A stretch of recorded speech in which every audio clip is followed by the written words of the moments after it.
Welcome everybody to my channel. My name is Rainer and this is Rainier Books. I'm here from a very warm Stockholm, Sweden. We must have one of the hottest days in summer, 29.6 degrees outside. I wanted to go outside today. I don't know if I can do that. It's too hot for an old man. But a good day maybe to do a tag video. I was tagged by Jim at Jim's Books, Reading and Stuff. Thank you very much, Jim, for tagging me. It is the childhood books tag I'm going to speak about today. The tag was created by Maggie at Fantastic Magical. And here are the prompts, and I'm going to talk about the prompts because my take is a little bit different because I have not English as my first language. So I won't mention so many English connected books, I guess. I don't know. Let's do the prompts. Were you a big reader as a child? We do that once again. Were you a big reader as a child is number one. Well, I could read before I went to school. I could already do some, 6+5, stuff like that before I went to school. I think because of my grandmother who used to live with us when I was super small. But I wasn't a big reader, I think, as a child. That developed over time a little bit. I read. At some point, I remember we didn't have much money and we didn't have a great library. My parents were not so avid readers. We had a few books at home, but I don't know if my parents have actually read them. So, So I wasn't growing up in a reading family, that is. And then I started to read when I was like probably 10, 11 or so, or 9. I had a prenumeration on Donald Duck, as we called it in Germany, with Dagobert, Duck, Scrooge, Tick, Trick und Track, and all the figures had their names in German. I also read cartoons or comics by a German. I think the German answer to Donald Duck was, at the time when I grew up, Fix und Foxy. Was very interesting, and we had other comics that we read as children, my brother and I. But then there was a transition to more adult kind of themed literature, crime, very early. They had this very cheap and not so good papers, magazines. They were always like 60, 61 or 62 pages. And this was about Jerry Cotton. I read many of these when I was like 12 to 16 probably.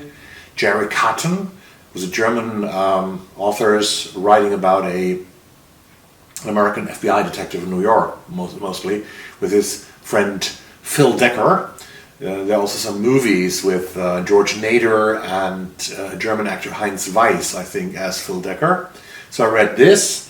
What else? And then one day I started reading Eric Ambler when I went to the library, and I picked Eric Ambler. And the first book that I read by Ambler was Dirty Story, that I remember. But then I wasn't a child anymore, I was a young adult probably. Number 2, did your parents read to you? So what? As I said, they weren't bookish people. My parents, they were typical people who lived their lives mainly after the Second World War, who grew up after the Second World War, young after World War II. My mom never had the opportunity to go to school. So they weren't avid readers, and they didn't read to me, I think, that much. I can't remember, so I would say no. The first bookish memory I have is actually bookish. It's not connected to a specific book, but I remember when I was a little bit older, like young teenager, I asked my mom to help me get a library card for the library, and I was the first family member to get a library card in Mönchengladbach-Odenkirchen. At the time it was called Reit-Odenkirchen, and we went to the library, which was in the same house, small library, in the same house as the police was. It was a small part of the library, a branch of the library of my hometown. And I remember the squeaky floors, the wooden squeaky floors, and all the books, and I was kind of fascinated by that library. So that was my first bookish memory, probably.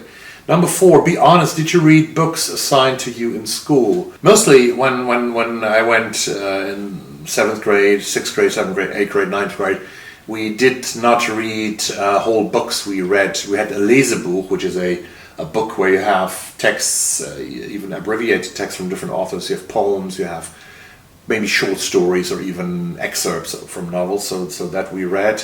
And then I think in 9th or 10th grade we had to read Die verlorene Ehre der Katharina Blum by the German Nobel Prize laureate Heinrich Böll. And that was a book about the very infamous Bild-Zeitung, which still exists in Germany. And at the time of the terrorism in the 1970s, it was a very, very controversial but also very good book. I read that in parts, and I have to honestly confess now that I did not read all the books that were assigned to me. When I went to the gymnasium then, to high school, I read Romeo and Juliet, most of it, Julius Caesar by Shakespeare, because I had English, and then also I read The Catcher in the Rye, which we read for about a year or so with our English teacher, Werner Heck. His name was Mr. Heck. And that was a great time when we discussed The Catcher in the Rye. But have I read it 100%? I don't think so, honestly. So I was honest and frank. Where did you get your books as a child, number 5? Yeah, as I said, it was the library in Odenkirchen. And then later, when I was 17, 18 or so, I asked my father to take me to the library in Mönchengladbach, and we would go together to the library in Mönchengladbach, and we would borrow books there. He would borrow mostly books about World War II, which I never really liked, but I think he was traumatized by World War II and could never stop dealing with it. But I borrowed all kinds of books and novels. I had a wonderful book when I was, I don't know if it's translated, it was by a Polish guy named Janusz Piekalkiewicz, I think is his name, and the book was called Da liegt Gold. We bought that at a sale somewhere. I convinced my mom to buy it from a sale. It was like 2 or 3 German marks, which was nothing. And this was a book about treasures that are still not found in different parts of the world. And what I remember most from that book were 2 stories, but I only tell you just one short story of it.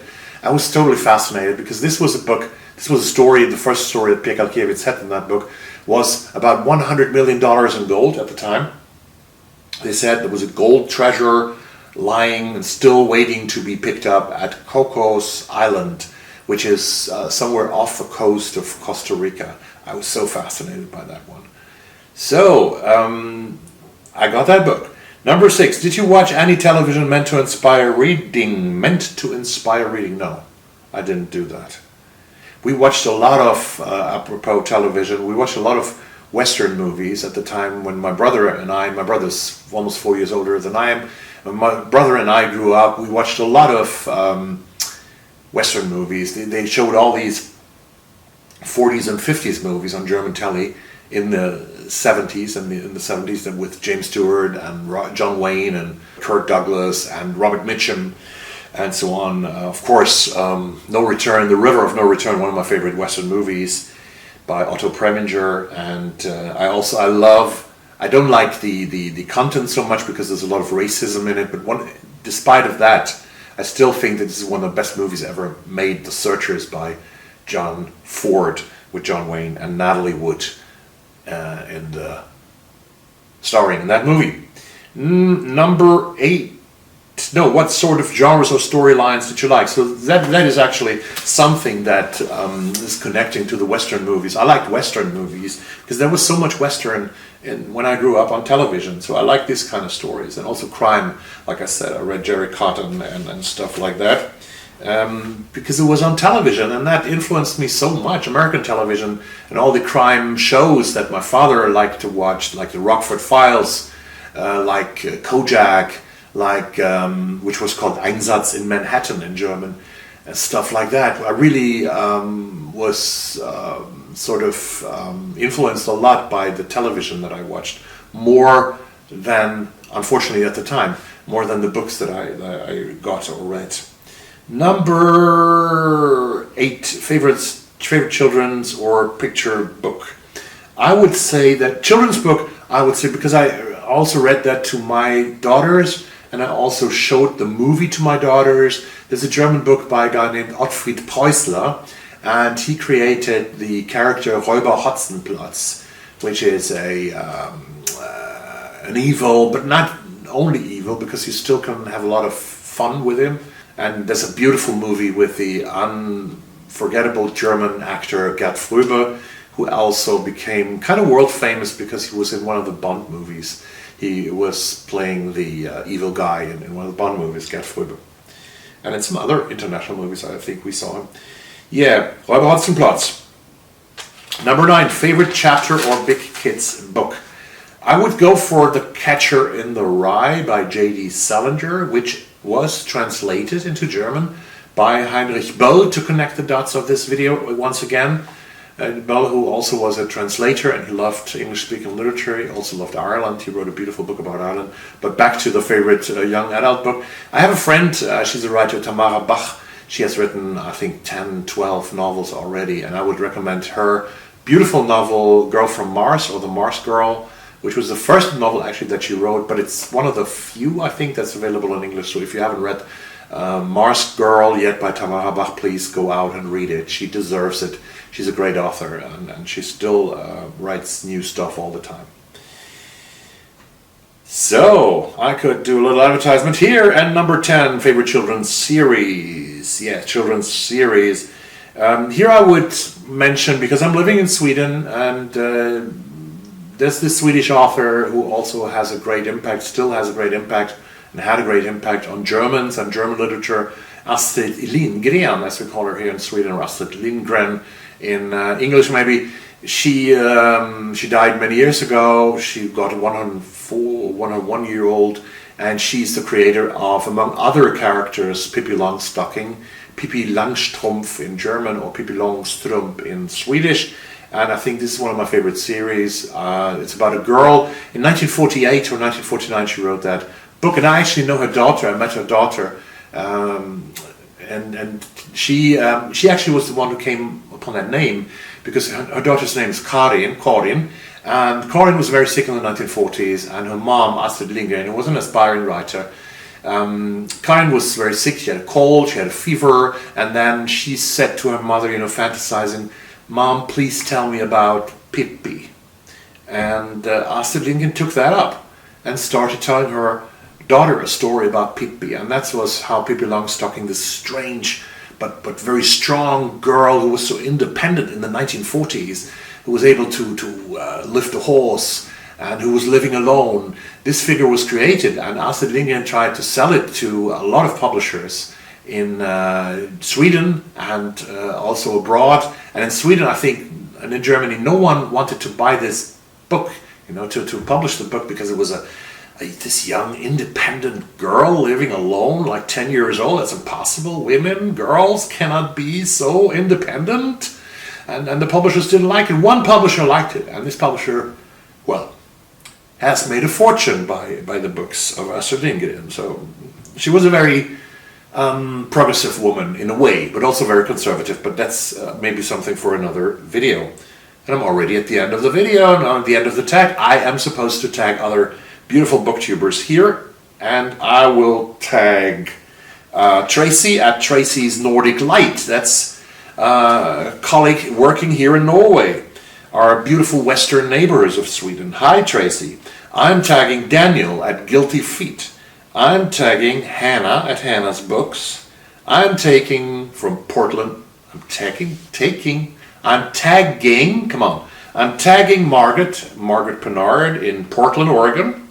And finally, I'm also tagging Canada's best booktuber, probably, who's doing a lot of things for Canadian literature, Jolene at Bookworm Adventure Girl. These 5 are tagged. I'm very curious to hear about Canadian children's books, and Norwegian maybe, Tracy, and some others. So do me the favor and do the video. And I thank very much, again, Jim for tagging me, and I'll see you soon in another video. And I'm not knowing what's going to be. It could be about Irish literature. I have an Irish book haul in the waiting, a TBR, and also, the book by Jonathan Coe that I'm currently reading and hopefully finish very soon. The Proof of My Innocence. I'm enjoying it a lot. Thank you very much, and bye-bye.